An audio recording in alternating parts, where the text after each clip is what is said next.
നമ്മൾ കോത്ത് ചൂണ്ടലിട്ടുണ്ടല്ലോ, മീങ്ങളിങ്ങനെ പറന്ന് വരും. നമുക്കിന്ന് കുറച്ച് ലാർവനെ പിടിക്കണം. ബ്ലാക്ക് സോൾഡിയർ ഫ്ലൈ ലാർവനെ. സംഭവം ഒന്ന് അറിഞ്ഞു നിൽക്കാൻ മൊത്തത്തിൽ നമുക്ക് ഈ ചിരട്ടിയിലാക്കിട്ടേ. നമുക്കാദ്യം ഭയങ്കര അറപ്പേനിട്ടത്, പിന്നെ അറപ്പ് കുറഞ്ഞ്. ഇത് ഫ്ലിപ്കാർട്ടിൽ വരെ നമുക്ക് അവൈലബിൾ ആയൊരു ഹൈ പ്രോട്ടീൻ അടങ്ങിയ കോഴിക്കൊക്കെ പറ്റിയൊരു സാധനം. നിങ്ങൾ കണ്ടില്ല, അതാ കുപ്പിയിലാക്കിയിട്ട് ഫ്ലിപ്കാർട്ടിൽ നിന്ന് വാങ്ങാൻ കിട്ടുന്ന പാക്കറ്റാണിത്. മീനിന് കൊടുത്ത് നോക്കാം. അറപ്പാണ് സംഭവം, സഹിക്കല്ല, രക്ഷല്ലേ. അയ്യോ, ഏതാ തീറ്റ വെക്കണം.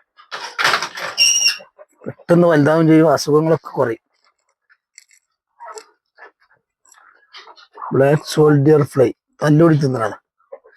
മറ്റവർക്കും കൊടുക്കാം. കുറച്ച് മേലക്ക് ഇങ്ങനെ വന്ന് നിൽക്കും. നമ്മൾ എൻ്റെ അടുത്ത് കഴിഞ്ഞാൽ ആയുധങ്ങളൊന്നുമില്ല, ഒരു ചിരട്ട, 2 ചിരട്ടയിട്ടായിരുന്നു. നമ്മൾ കോത്ത് ചൂണ്ടലിട്ടുണ്ടല്ലോ, മീങ്ങളിങ്ങനെ പറന്ന് വരും.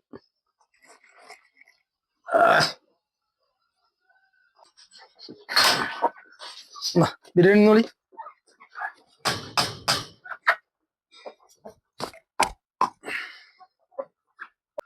ഇതൊക്കെ കഴിഞ്ഞിട്ടോ, മേലത്തെ മൊത്തം പുഴുക്കളൊക്കെ കഴിഞ്ഞിപ്പോ ഇളക്കാൻ തട്ടിയപ്പോ ഒക്കെ ഉള്ളിലേക്ക് പോയി.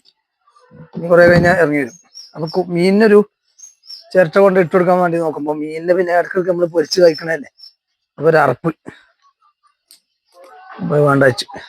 എല്ലാ വീട്ടിലും പച്ചക്കറി വേസ്റ്റ്, അതേമാതിരി തന്നെ ഉള്ളിത്തോട്, മുട്ടത്തോട്, സകല സാധനങ്ങളും അങ്ങനെ ഒരു ബക്കറ്റ് കൊടുത്തിട്ട് കഴിഞ്ഞാൽ ഇതിനുള്ളിൽ ഫുള്ള് സ്ലറി നിൽക്കുന്നുണ്ട്. പക്ഷെ ഒരു പൈപ്പ് അവിടെ കൊടുത്തിട്ട് അത് 2 കട്ടന്റെ മേലെ കയറ്റി, ഇങ്ങനത്തെ 2 ഓളബിക്സിന്റെ മേലെ കയറ്റി വെച്ചാൽ നിലത്തുനിന്ന് കുറച്ച് ഹൈറ്റ് കിട്ടും ചെയ്യും. നമുക്കത് തുറന്നിട്ട് ആ സ്ലറി എടുത്ത് ഇങ്ങനെ പിന്നെ ഡയലൂട്ട് ചെയ്തിട്ട് ചെടിക്കൊക്കെ ഈ കരിയേപ്പിനൊക്കെ പറഞ്ഞു കൊടുക്കുക. പക്ഷെ അതിനൊന്നും എനിക്ക് ടൈം കിട്ടുന്നില്ല. ഈ തെങ്ങും തൈനൊക്കെ പറഞ്ഞു കൊടുത്താൽ നല്ലതാണ്.